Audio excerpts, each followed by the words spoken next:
Hi, good morning, everybody. For today, we'll take a quick look at basic numerical integration techniques that was introduced in chapter 8 or in section 8.5. And then I'll be happy to answer some of your questions if you still have some regarding the written homework due tomorrow or for test number 3. So just let me know in the chat if you have specific questions about them. But otherwise, I'm gonna try to answer a couple of problems about numerical integration. Okay. So let's start. Basic numerical integration techniques. I think you have three methods that was introduced in this section. Number one is using rectangles. Number two is for the trapezoidal rule, and the third is Simpson's rule. And then for the last two, you were given the error bound or the theoretical error bound for those two formulas. So maybe let's do a quick recap here, or what can you do, or how it is done. I suggest first in using this numerical integration techniques, you compute for the step size, because the methods that you were given in the lecture were all given in terms of subdivisions with equal lengths, right? So for that, you can need to compute the step size. And I don't know what's the notation for the step size. I usually use H, but in the lecture, you might have used delta X, but the formula is B minus A all over N, okay? Where N is usually given in the problem, or this is something that you need to compute. So A and B, we know these are the bounds for the integral. And then N is the number of subdivisions, okay? So what will happen is that you have an original interval AB, okay? Then you have a function over AB, and you want to approximate the integral. Remember that if f is a non-negative function over the interval AB, then its integral over that interval is actually the area of the shaded region. It can be the area of this. Then we develop the methods that you have here by having by using a visual analysis of this interval here. So the integral gives you the exact value. But of course, if you cannot do the integration by hand, so one thing you can do is to subdivide this into several regions. Let's call this x0. Then you get an x1, you get an x2, x3, until you reach x sub n minus 1, and then this is x sub n. So you use n plus 1 subdivision points to get n subregions. And then on each of the subregions, you evaluate the area, right? So for instance, we start by approximating the area between x0 and x1, right? But of course, if you cannot do integration by hand, you can do, say, rectangles, or use trapezoids, or to use quadratic functions. So which leads us to the second step, apply the desired formula.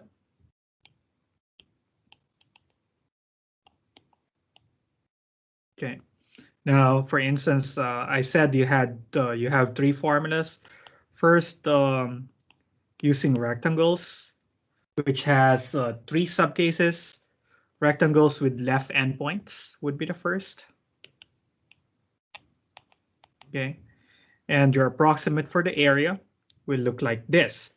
Now you will use rectangles with the left endpoints as your height. So I mean, on subregion 1, okay, you'll draw a rectangle, but the rectangle will be determined by the left endpoint. So here's the left endpoint. Take the function value at the left endpoint, and then draw your rectangle using that as your height. So that means this part is our approximate for the area for region 1.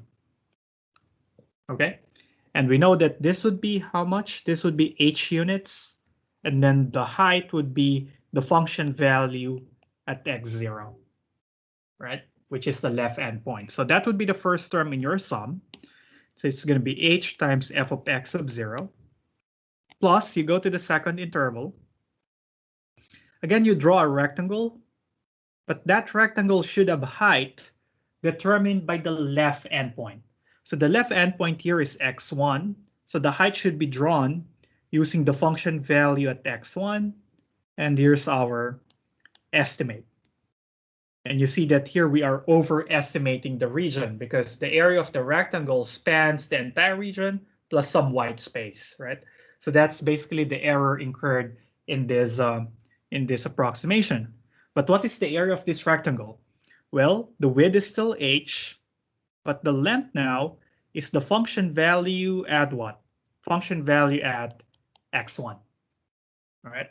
So that's why the second term here would be the area of the second rectangle, f of x, h times f of x1.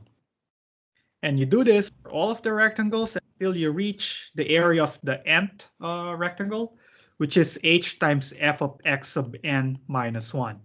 Because in the last subdivision, your rectangle will look like this. Using the left endpoint, that would be that, right? So this would be h, and this is f of x sub n minus 1. This is the formula that you have seen in the lecture. So it's good if you can memorize the formulas, but if you're like me who doesn't like memorizing formulas, then having an intuition of how the formulas came to be might be handy. Because here, I know that I'm just summing up areas of rectangles. So compute the area of each of the rectangle, then add them up. And you get this. And notice that here, we'll have n addends, or n terms, each corresponding to one subdivision. Okay? Similarly, you also have the right end. Okay, so for the right endpoints, you still use rectangles, but at this point, the heights will be determined by the right endpoint. So basically, the first rectangle will not have this as the height, but instead the height will be here. Me too. Sorry, what was that? Maybe you forgot to mute yourself. Okay. All right, any question? All right. Okay, so here the area would be h times f of x sub 1. Because you're using the right endpoint to serve as the height of the first rectangle. For the second rectangle, the height would be the function value at x2, and so on, until we go to the last rectangle. For the last rectangle, the height will be corresponding to the right endpoint. So you get that, right? So there, the height would be f of x sub n. And if you count the number of terms here, we still have n terms to add up, corresponding to the n rectangles. Okay. There's a third one, which is midpoints, or the midpoint rule. For midpoints, you still get the area, but the height will be corresponding to the function value at the middle of the points. So for the first rectangle, the height will be determined by the middle point, which is x sub 0 plus x sub 1 over 2. For the last, the height will be determined by the function value at the middle of the last two subdivision points, x sub n minus 1 plus x sub n all over 2. So you take the average of the left and the right endpoint, and then you're going to plug that into the function to get the height. So basically, the formula will look like this. F of x sub 0 plus x sub 1 over 2 plus h times f of x sub 1 plus x sub 2 all over 2 until you reach the last rectangle, which will have height equal to the function value at x sub n minus 1 plus x sub n all over 2. And that's the midpoint rule. Okay? So I guess these are all pretty straightforward. Just follow these two things. First, compute for the step size. The step size will let you know what are the possible x's that you will use as heights, right? So that will give you x0, x1, x2, x3 until xn. Then after you get that, you decide what is the formula that I want to use. If you're using left endpoints, then plug in the left endpoints into your function to get the heights. Right endpoints, you're going to plug in the right endpoints of each of the sub-regions. And if it's the midpoint rule, you will plug in the average between the x's on your subregions. Okay, is that okay? Now, I encountered some people in the tutoring center that asked me some help about a quiz problem which has a table of lots of function values. Um, Apparently, they got it wrong because what they did there is to use all of those x values for the left, right, or midpoint rules. Now, you need to decide first, following the value of n given in the problem. The value of n will decide how many addends should there be in your sum. Okay, so compute for the step size, and you're going to use the x values for those step size for your heights, or at least n of them. Okay, so I see that Brian sent a couple of questions here. Okay, that's great. I'm gonna try to answer that for the Simpson's rule and trapezoidal rule. Okay, but is it okay if I don't give an example for these three rules using rectangles, because I think this is pretty straightforward? And I'm gonna go to Brian's question, and then after that we can try some error analysis. Okay, great. So let me go here at the end.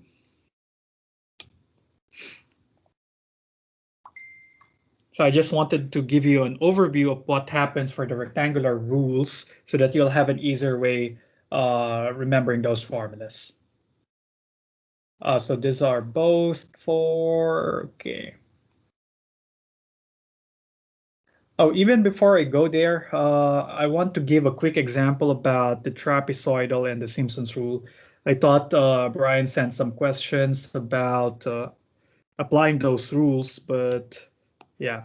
Let me start with this one, and then I'll go to Brian's question.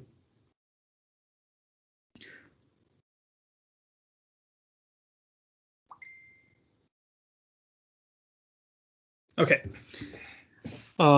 This should be A, and then I'm going to cheat here a bit. I'll use n equals 4 instead of n equals 8, because 8 is too much for me. I'm going to use n equals 4, just to illustrate how the process is done, at least for the trapezoidal and Simpson's rule.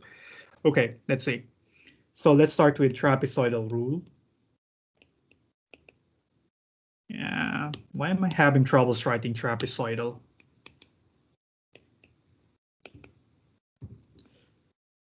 So for trapezoidal rule, I'll still start by computing the step size. H is b minus a all over n. So that's going to be 2 minus 0 over n, which is 4. So that's going to be 1/2. So the original integration interval is from 0 to 2. But we were told to use 4 subregions, n equals 4 subregions. And I know that the step size would be 1/2. So from 0, I'll get to 1/2. Another half unit to the right will get me to 1. And then half unit again, I'll have 3 halves. Okay, so these are the x's of concern for us. And then we need a function values because we're using the trapezoidal rule. Well, let me just put it here. Okay, so say this is the graph of the function. Okay, f of x equals e to the minus x squared. The trapezoidal rule works this way. So in each of the subregions, so we have subregion 1, subregion 2, subregion 3, subregion 4 as expected, because we were told to use n equals 4. So you'll end up with 4 subregions. And then on each of the subregions, we'll draw a trapezoid. So here, the trapezoid will just be obtained by connecting these 2 dots. Next trapezoid will be this. Next trapezoid will be that. Next trapezoid will be that. Okay. And then our estimate for the area on each of the subregions will correspond to the area of the trapezoids. So basically here, our estimate for the area would be, if you remember the area, computing the area for a trapezoid, it's going to be the width, which is 1/2, which is our h, right? Times the function times it would be the average between the two heights, the average of this and this. That would be the second factor in the formula for the area of the trapezoid. So basically here we'll have f of 0, which is this length, right? That's f of 0, plus f of 1/2. F of 1/2 is this height. We take the average because that's what the formula for the area of a trapezoid tells us to do. Then I'm going to do this for the other three trapezoids. So I'll have width times the average of the lengths, f of 1/2, plus f of 1 all over 2, plus 1/2 f of 1, plus f of 3/2 all over 2, plus 1/2 f of 1, oh sorry, f of 3/2 plus f of 2 all over 2. And then here f is e to the minus x squared. So to find the values of each of these addends over here, you need to plug in their x's into this function f. All right. So I leave that evaluation to you guys. You can play with this expression and say, oh, I can factor out the 1/2 and then in front of each of the averages. Then I can also factor out the 1/2 inside the averages. And then do the algebraic manipulation. You'll have f of 0 plus twice f of 1/2 plus twice of f of 1 plus twice of f of 3/2 plus f of 2. And probably if you're memorizing the formulas, this is what you'll end up, right? Because in the textbook, I guess the formula was given to be h over 2 times f of x sub 0, the first term, plus twice of everything in between,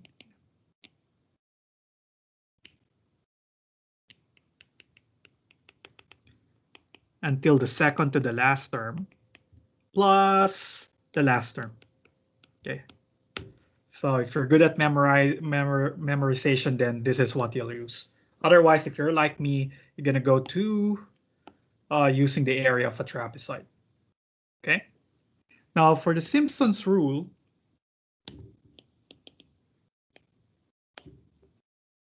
okay, we still has the same we still have the same step size, h equals 1/2.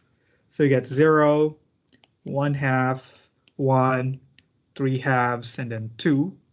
And then say the graph looks like this. Okay. Now what Simpson's rule does is it considers the 3 points or 3 consecutive points. Okay. And then it draws a parabola that passes through those 3 points. And then it takes the area under that parabola to be its estimate for the area of the shaded region. For this particular example, at least how I drew it, it seems that you have little error compared to the trapezoidal rule, partly because of how I drew it, but that's what it does. It takes the parabola passing through 3 consecutive points and do the integration exactly for that parabola. Okay, so I don't suggest you do that by hand. So I guess for this, you just need to remember the formula from the lecture, which tells us that, okay, here it's gonna be what? Honestly, I forgot I don't memorize the formula, so I'll take a peek at the textbook. So it's gonna be b minus a over 3n.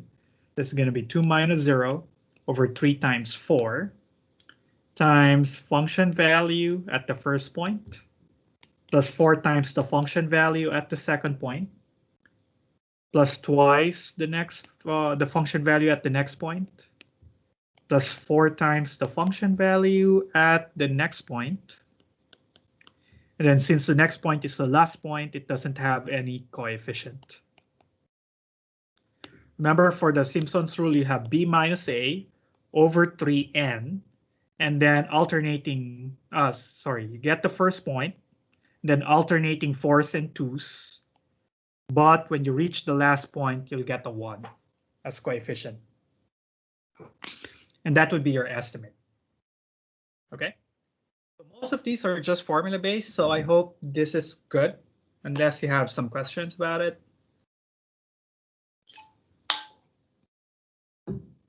Is this straightforward for you? I hope this is.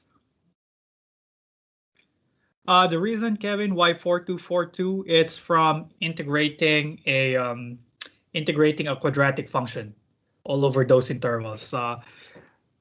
I think the derivation is a bit an overkill for this class, but to give you a rough idea, you have 3 points, right? 1, 2, 3. Remember, what we do is to draw a parabola passing through these 3 points, right? So you can say that parabola looks like ax squared plus bx plus c for unknown values a, b, and c. So you have x0 here, x1, and x2. Okay? And then you need to integrate it from x0 to x1. Integrate ax squared plus bx plus c. Of course, you need to know a, b, and c so that you can evaluate this integral exactly. And you'll get a number here. Of course, supposing you already knew what a, b, and c are, they will depend on the y components of these x values as well. So that would be a long derivation. And it turns out that if you sum them up, sorry, this is until x2. It turns out that if you sum them up, then it creates a nice pattern.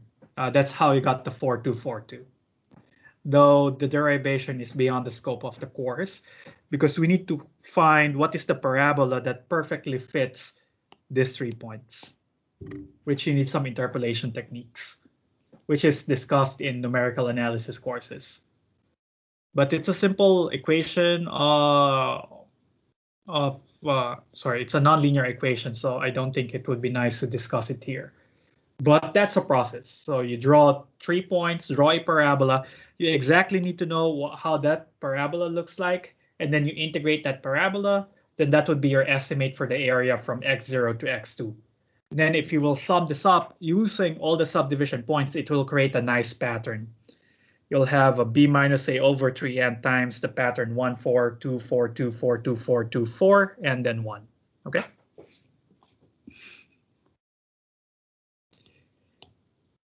Yeah, if you're a math major, you will see this again in some numerical analysis classes. Oops. And then when I'm teaching numerical analysis, I derive this in front of the class, and they are seniors and they still get confused because they already forgot how parabolas look like, what are the basic formulas, and so on. They thought they will not need it because they are doing senior class mathematics, but everything carries over. So you should be prepared to use this again, all right? Okay, now let's go to Brian's question over the chat, which concerns the theoretical error bounds for the method.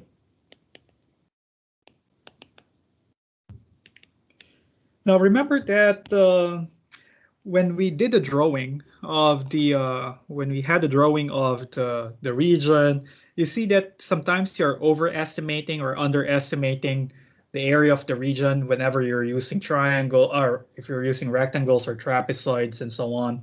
Even the Simpson's rule will have some errors involved.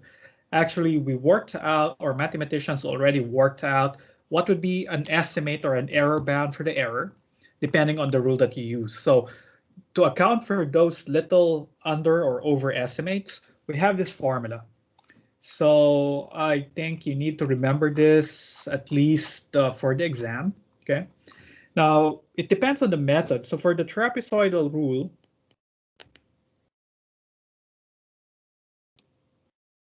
the error, let's call it ET, is at most this guy, b minus a to the third power all over 12n squared times m,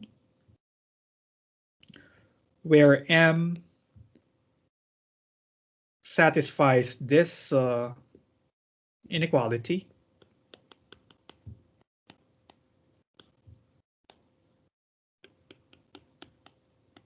So it tells us that the error bound will be bounded by the length of the interval cubed all over 12 times the square of the number of subdivisions used times m.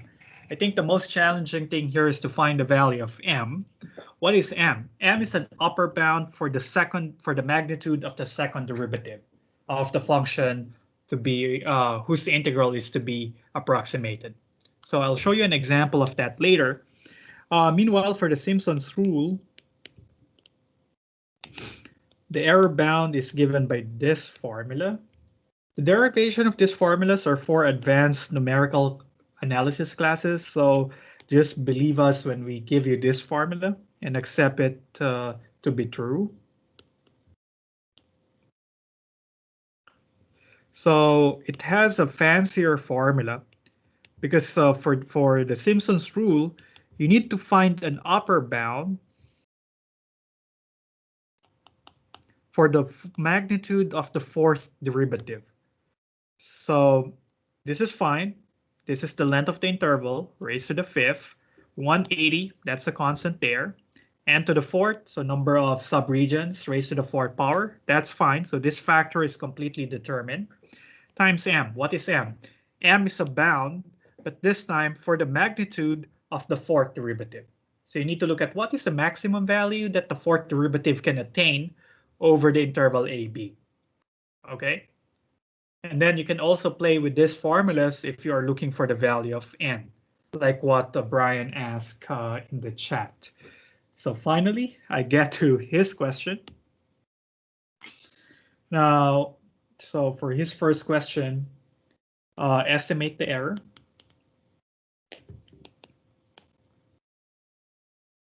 Using Simpson's rule.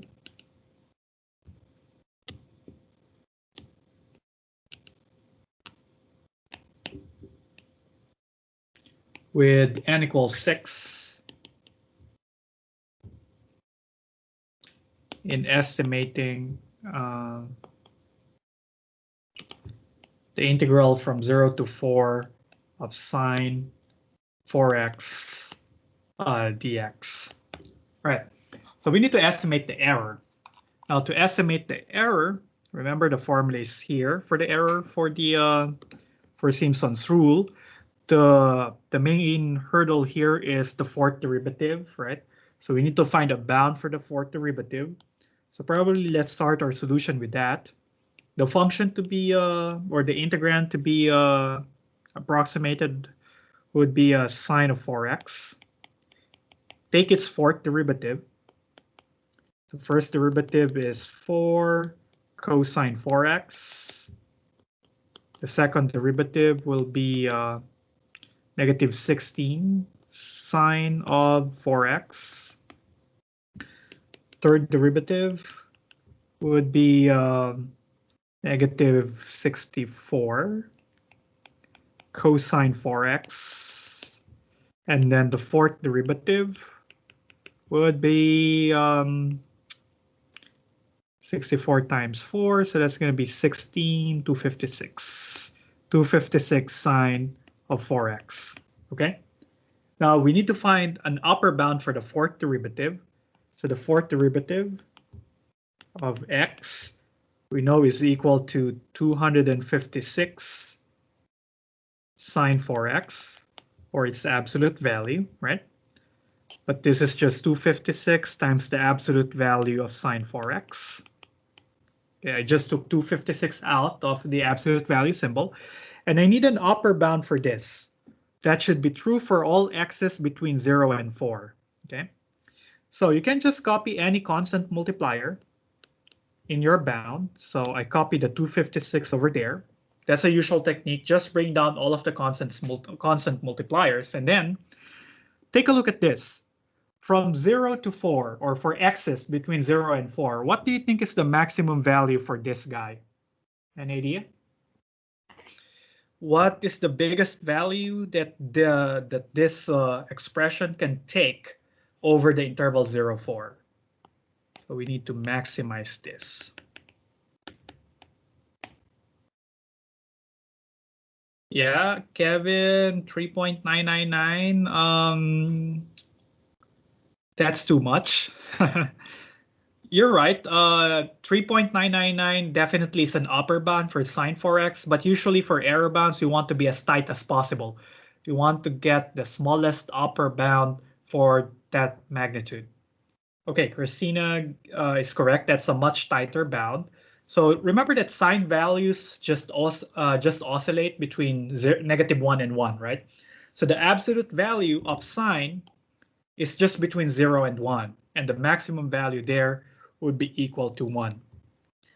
Kevin, you can still be right. You can have 3.999 there, but the thing is you will get sort of an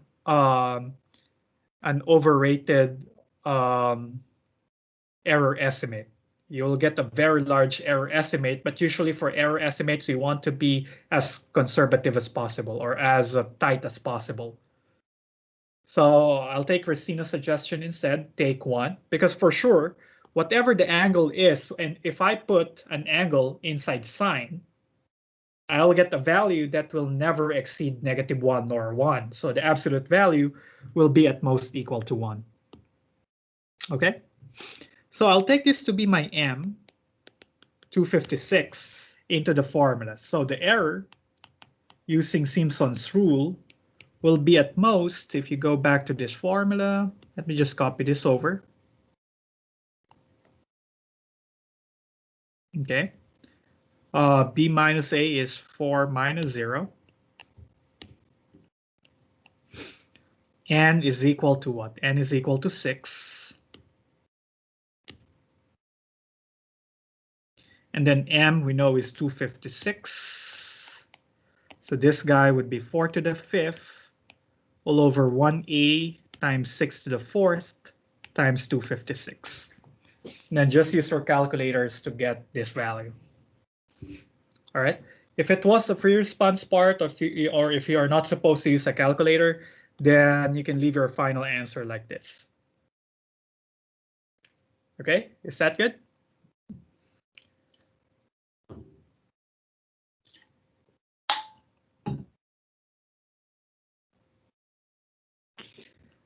So there's a second question. Let's see.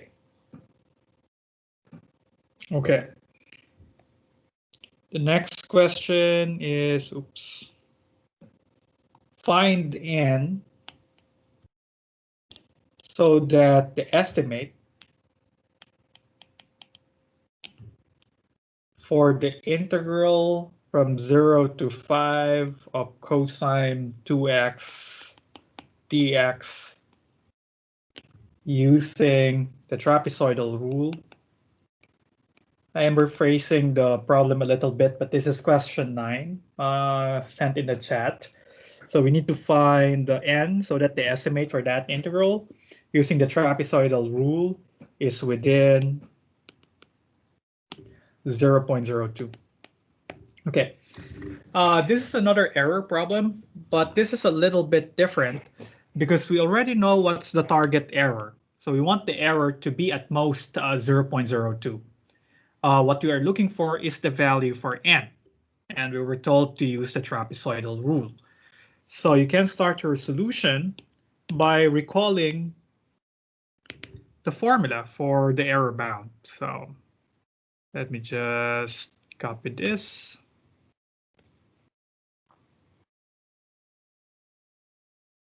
Okay. This is the formula for the error using the trapezoidal rule with n subregions, right? Now, remember that m is a bound for the second derivative, right? So where m is a bound for the magnitude of the second derivative over the interval ab. Okay, so let's compute for the second derivative first. F of x is cosine 2x. That's the integrand. Okay. Now, if you compute f prime, we will get -2 sine 2x. And then f double prime is -4 cosine 2x. All right. So we have the absolute value of the second derivative is equal to 4 absolute value of cosine 2x. Okay? Again, what do you think is the absolute value, is the maximum value for cosine of 2x? Because now I want to find the value of m, which will serve as an upper bound, which will be true for all x's between 0 and 5. So if you plug in numbers between 0 and 5 for your x's into your cosine function, what do you think is the greatest absolute value? Kevin, 1.5 will work, but I want the smallest value. Yes, it's going to be 1 again. Because remember, what I want to see is what is the maximum for cosine for angles x between 0 and 5. Oh, that's fine, Kevin. So the thing is, at the end of the day, you should understand what's happening here. Yeah. Okay. So the maximum for cosine is equal to 1, because no matter what the angle x is between 0 and 5, if you put that inside cosine, your answer would be between -1 and 1. And the absolute value of a number between -1 and 1 will be at most equal to 1. So this will be 4 times 1, which is equal to 4. This would be my choice for m. Okay, so let's copy the formula again. So this is our bound for the error. And from the problem, we were told that the error should not exceed 0.02, right? Remember, we need to find n such that the error will not be more than 0.02, okay? So let's plug in the known values we have. We are integrating over 0 to 5. So this would be b minus a would be 5, then raised to the third, all over 12. N is unknown, so let's keep it like that. M is equal to 4, less than or equal to 0.02. And so this is our working inequality. So we just need to solve for the value of n. So we'll have 5 cubed times 4 less than or equal to, or all over 12, less than or equal to 0.02 n squared, right? So I just multiplied both sides by n squared. The inequality won't change because n squared is a positive number. And then I'm going to divide both sides by 0.02 to get this.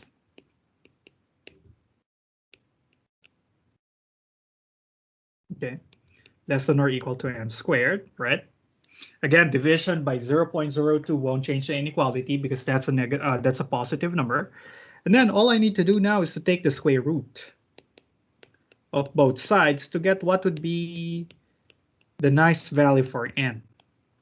Okay, this tells us that n should at least be this number in order for the trapezoidal rule to give us an approximate whose error is just around 0.02 from the given from the exact value.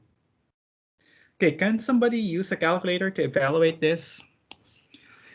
While waiting for that, I want to see the approximate decimal value for this, because remember, n is the number of subdivision regions. So n should be a whole number.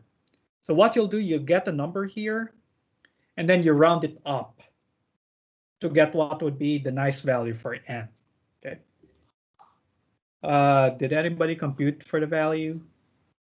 I guess that would be 5 cubed. Oh, okay, great. Thank you, Kevin. So he says this is approximately equal to 45.644. So here we take n to be at least 46.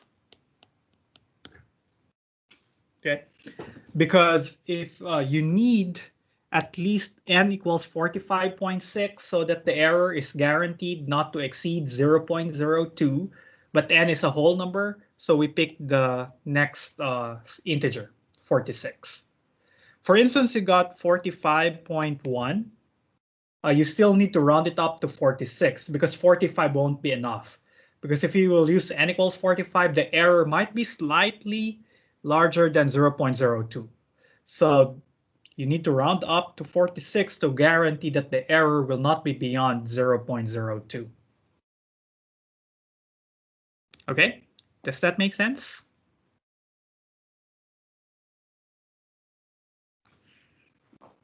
Guys, are you with me? Okay, all right. Any follow-up question? Because we still have 10 minutes, so maybe I can give another example for this. Oh, there's another question. Yeah, let me see. There was another question sent in the chat. Oh, yeah, for question 10, Brian, that you sent, you'll use the same principle. So I'm gonna skip that. I hope that's fine. Okay. Oh, just another caveat here. This is using trapezoidal rule. Just be careful whenever you're asked to use the Simpson's rule, because Simpson's rule require n to be even, right?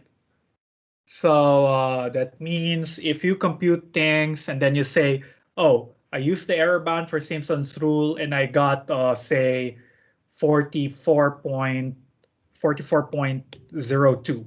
That's what I get using the error bound for Simpson's rule. So ideally, I will just round up to the nearest integer. I'm going to get 45. But remember that Simpson's rule require n to be even. So that means instead of 45, you should tell me, okay, you're going to use n equals 46 because Simpson's rule require even value for n. Okay. Okay, let me see. One more example. Now, let's work with this one out.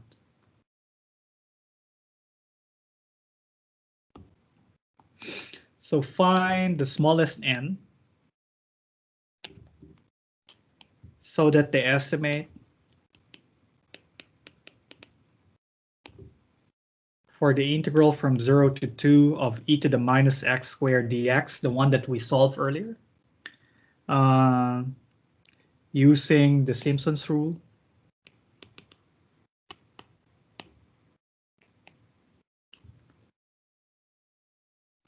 is accurate within 0.001.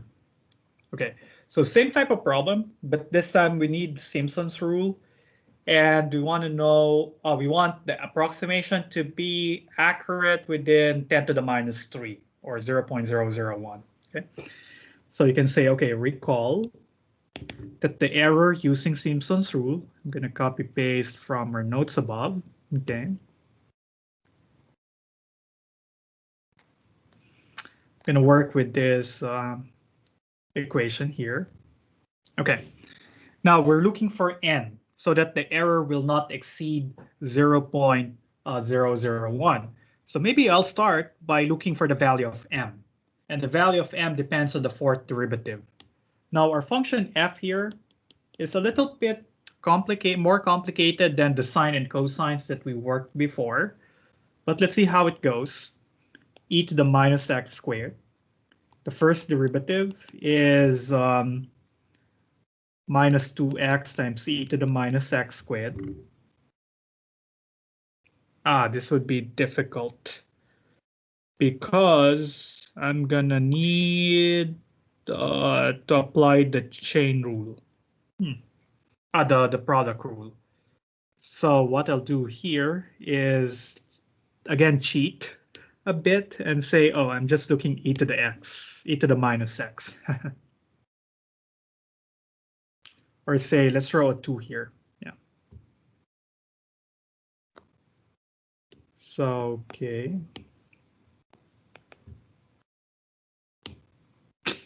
So that the derivative would be easier, it's going to be negative 2 e to the minus 2x. The second derivative would be what? Would be 4 e to the minus 2x. Third derivative would be minus 8 e to the minus 2x. And then the fourth derivative would be 16 e to the minus 2x. Good? All right. So now we need to find m. For that, we need to look for an upper bound for the magnitude of the fourth derivative. Okay. So this would be less than or equal to, or sorry, this is equal to 16 absolute value of e to the minus 2x. Oh, but e to the minus 2x is always positive. So this is equal to that. We need to get an upper bound for this value, true for all x's between 0 and 2. Yeah, because we are integrating from 0 to 2. Okay. Now, this is bounded above by, you can copy any constant multipliers, so bring it down. And then what do you think would be an upper bound for e to the minus 2x? What is the maximum value for e to the minus 2x between 0 and 2?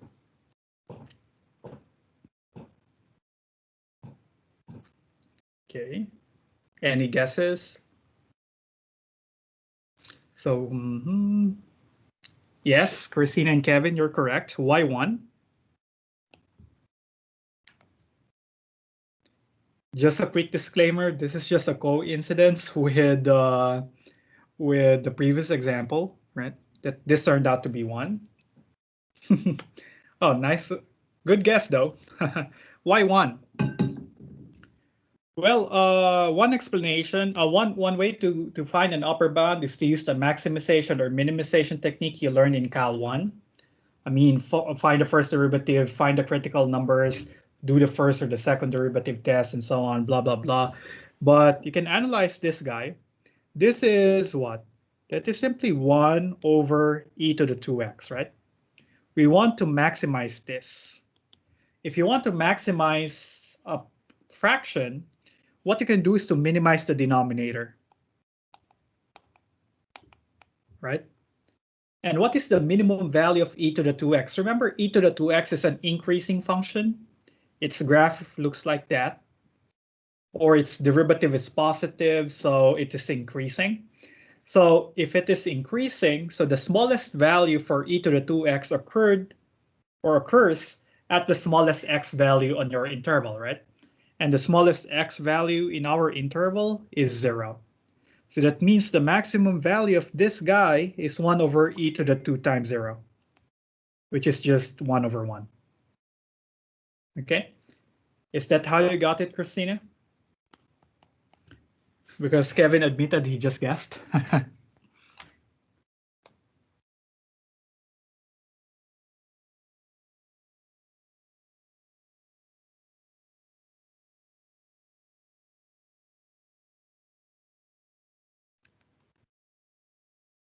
Yeah, that's fine. You don't need to show your tedious solutions like what you did in Cal 1 for this type of problems. Usually you will just be given functions that can easily be analyzed or reasoned out to find the maximum value. But I hope this made sense. Now I can use this info into the formula. So we want, remember for the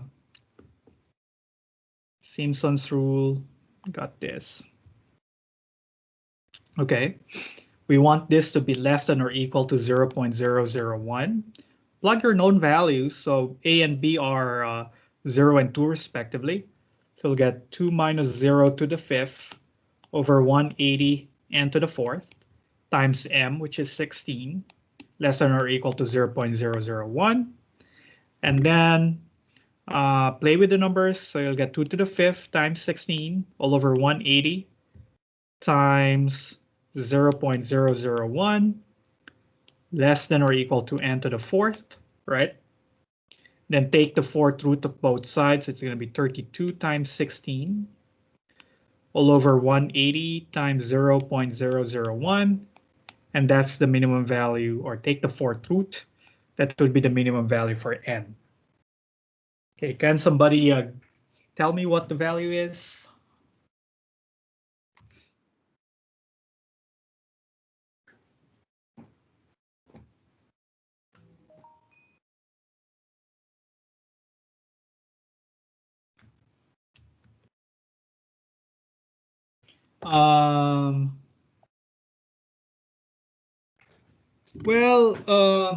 Okay, I'm gonna answer you, Christina. I'll just finish this up. Kevin says this value is about 12.3 988 less than or equal to n. So that means, remember, n should be an integer. Oh, yeah, double check your answer. Remember, it's the fourth root, so it's going to be 7.303, something like that, right?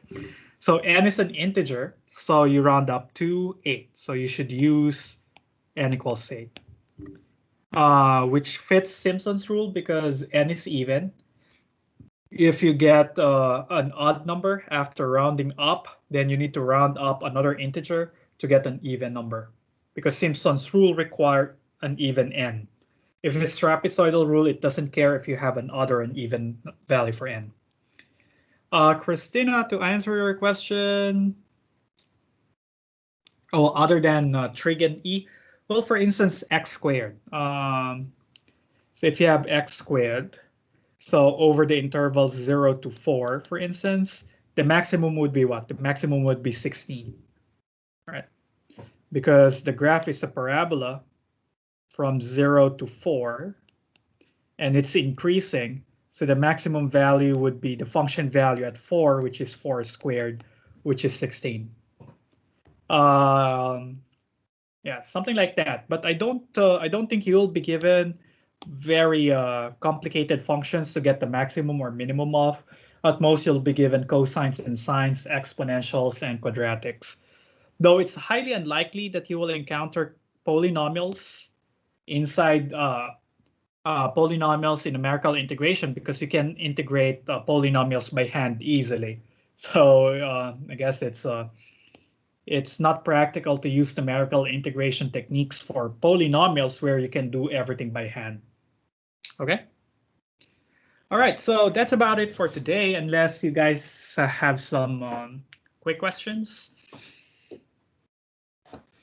If not, then we'll see each other again on Friday. I'm thinking, what should we do on Friday? Well, if you still have questions about the homeworks and the test, because the test is over the weekend. So let me know if you still have questions for the test. I can help you with those. Otherwise, I'm going to start giving examples about chapter 9. Okay? All right, guys. Enjoy the rest of the day. Thank you for coming. And then let's see each other again on Friday.